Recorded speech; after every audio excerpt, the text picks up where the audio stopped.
When I look back on my teenage years, it's not the school memories or my first crush that come to mind. It's him, my stepbrother Daniel. He came into my life when I was 12, right after Mom remarried. At first, everyone thought it would be the perfect little blended family. He was 15, charming to adults, polite at dinners. But behind closed doors, he made it his mission to ruin every part of my life. It started small, with teasing that cut deeper than anyone realized. He would mock the way I dressed, the way I laughed, even the way I walked. If I cried, he'd smirk and say, "Don't be so sensitive, it's just a joke." Mom, who was always busy trying to make her marriage work, never stepped in. When I complained, she sighed and told me, "Just ignore him, he'll grow out of it." But he didn't grow out of it. He grew bolder. By the time I was 14, he had everyone in the house convinced I was dramatic, a liar, and a troublemaker. Whenever something went missing, my phone charger, my favorite hoodie, he'd point the finger at me before I could even speak. His dad, my stepdad, usually sided with him. Mom stayed silent, too tired of fighting to notice how one child was systematically crushing the other. And that's how it began, 10 years of quiet destruction, with my mom pretending not to see. By the time I entered high school, Daniel had complete control over how everyone saw me.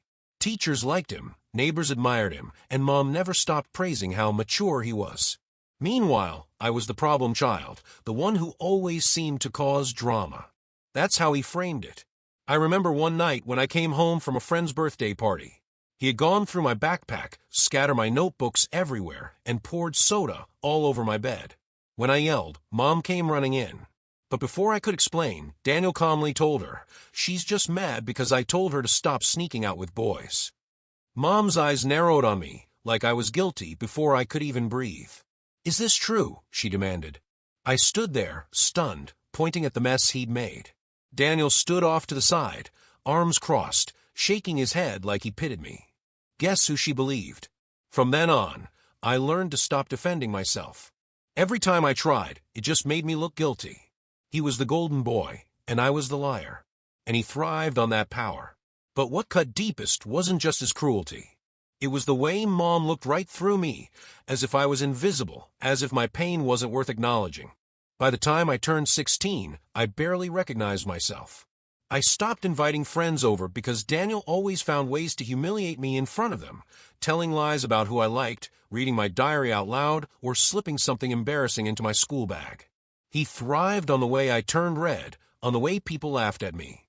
Mom kept brushing it off as sibling rivalry. She'd laugh and say, "You'll miss him when you're older." Miss him? I was counting the days until I could leave that house. One moment still burns in my memory. I had spent weeks saving up for a dress for the winter dance. It wasn't fancy, but it was mine. The night of the dance, I went to my closet, and it was gone. Instead, I found it ripped in half under my bed. Daniel leaned on the doorframe, smirking. "Oops. Guess you'll have to sit this one out." I cried for hours, but I still went to the dance in jeans and a sweater. Everyone stared. I told them I didn't care, but inside, I was crushed. When I got home, Mom saw my ruined dress and my swollen eyes. For a second, I thought she'd finally see the truth. Instead, she sighed.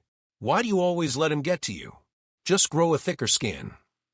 That was the night something inside me snapped. I realized I couldn't count on her. I was on my own. After that night, I started building walls around myself. I stopped telling Mom anything because every word I said somehow made me the villain. Daniel, on the other hand, seemed untouchable. He got good grades, charmed teachers, and played soccer like a star. To the outside world, he was the perfect son. Inside our house, he was my shadow. If I tried to study, he'd blast music outside my door. If I made new friends, he'd spread rumors until they drifted away. If I liked a boy, he'd corner him and whisper lies about me being obsessive or crazy.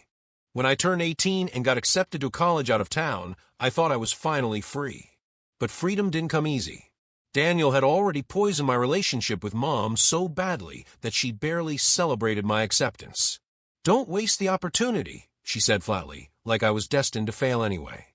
The night before I left, I overheard Daniel telling her, "Don't worry, she won't last a semester. She's too weak." Mom didn't argue. She just nodded. I lay awake that night, staring at the ceiling, realizing that leaving wasn't just about escaping him. It was about escaping a home where I had never been protected, never been believed. Still, I promised myself one thing as I packed my bags: I would survive. And one day, I would make sure the truth came out. College was like stepping into another universe. For the first time in years, I could breathe without Daniel's shadow looming over me. No one there knew me as the troublemaker he had painted me to be. I was just me. And for the first time, people actually liked me for it. But the damage he'd done didn't disappear. I doubted every compliment, every new friendship. If someone laughed across the room, I automatically assumed it was about me. I carried years of his words like scars under my skin. Still, slowly, I built a life. I studied hard, worked part-time jobs, and surrounded myself with people who treated me with kindness. When I made the dean's list in my second year, I wanted to call Mom and share the news. But I didn't. By then, I knew what her response would be: silence, or worse, a dismissive "that's nice." Meanwhile, Daniel kept his grip on her. Every holiday I came home, it was the same story, him bragging about his new job, his car, his connections, while I sat invisible. Mom would beam at him, then glance at me with mild irritation if I dared to speak up. It hurt, but I also noticed something new. Behind his polished stories, there were cracks. He switched jobs often, always had some excuse about toxic bosses, and lived off his dad's money more than he admitted. The golden boy was starting to tarnish. And deep down I knew his mask couldn't last forever. The real turning point came when I was 24. By then, I had a steady job, my own apartment, and friends who felt more like family than my actual blood. I had finally started believing I wasn't the broken version of myself Daniel had always tried to convince me I was. That Christmas, I agreed, reluctantly, to visit home. Walking into the house felt like stepping back into the past, except this time, I noticed things I hadn't before.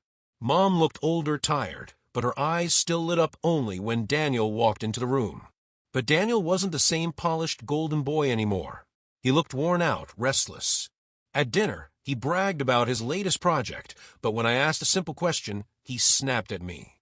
The old Daniel, the one who enjoyed humiliating me, peeked through, but now it was clumsier, more desperate. After dessert, I overheard a heated conversation between him and his dad in the kitchen. Words like "debt," "fired again," and "you need to grow up" floated through the doorway. My chest tightened, not from pity, but from the realization that his perfect facade was crumbling. For the first time, Mom didn't rush to defend him. She sat at the table, staring into her wine glass, silent. And when she looked up at me, I swear there was something in her eyes I had never seen before or doubt. For years, I had been the scapegoat while Daniel was the golden child. But that night, I realized the balance was shifting, and I wasn't the weak one anymore. Over the next couple of years, everything began to unravel for Daniel. He bounced from one job to another, always quitting or getting fired, but somehow twisting the story to sound like he was the victim. Old classmates stopped coming around, and even the neighbors who once adored him started whispering about his temper. Meanwhile, my life moved in the opposite direction. I got promoted, saved enough to buy my first car outright, and even traveled abroad with friends. I wasn't rich or flashy, but I was stable, happy, free, things Daniel could never fake for long. The breaking point came during Mom's birthday dinner. She invited us both, and like always, Daniel dominated the conversation. But when I casually mentioned a project I had just completed at work, he cut me off with a laugh. "Don't act like you're some big shot. Everyone knows you barely got through college." For a moment, the room went silent. Mom looked at him sharply, and then, shocking me, turned to me instead. "Is that true?" she asked softly. I told her the truth. Not only had I finished college, I had graduated with honors. I even pulled up the photo from my graduation that I never showed her. Her face went pale. She whispered, almost to herself, "Why didn't I know this?" I stared at her, all the anger and grief of the last decade bubbling inside me. "Because you never asked, Mom. You only listened to him." Daniel's jaw tightened, but for once, he didn't have a comeback. After that dinner, something shifted in the house. Mom didn't defend him the way she used to. Instead, she started asking questions about my work, my apartment, even my friends. It was awkward, like she was realizing for the first time that I had a life outside of Daniel's shadow. And Daniel hated it. A week later, he showed up at my apartment unannounced. He leaned against the doorframe with that same smirk he'd worn when we were kids. Don't get used to Mom's attention, he sneered. She'll always pick me. But his voice didn't have the same confidence anymore. It cracked just slightly, and I saw what he was hiding. Fear. He knew he was losing control. I didn't let him in. I just stood there, calm, steady, and said, "You don't get to ruin my life anymore. Not here." Then I closed the door in his face. That moment felt like reclaiming a piece of myself I thought I had lost forever. For years, he had fed off my silence, my fear, my need for Mom's approval. But now, I didn't need either of them to validate me. Still, deep down, I wondered, what would it take for Mom to finally see him for who he really was? The answer came sooner than I expected. It happened less than a month later. Mom called me, her voice shaky, asking if I could come over. When I arrived, the house was a mess. Papers scattered, a glass broken on the floor. Daniel was pacing the living room, red-faced and yelling about how everyone was against him. Mom sat on the couch, tears in her eyes. For the first time, she didn't look at me to fix it or smooth it over. She looked at me like she was finally seeing what I had endured all these years. Apparently, Daniel had asked her for a large sum of money, again. This time, when she hesitated, he exploded. He screamed at her, called her names, even threw a plate across the room. The golden boy mask had shattered completely. I stood there calm, watching it unfold. When he finally noticed me, he spat. "What are you looking at? Don't act like you're better than me." But here's the truth. By then, I was better. Not in a cruel way, but in a way he couldn't stand. I had built a life he could never touch, while he was stuck in the same cycle of lies and failure. Mom whispered my name, her voice trembling. "I should have listened to you."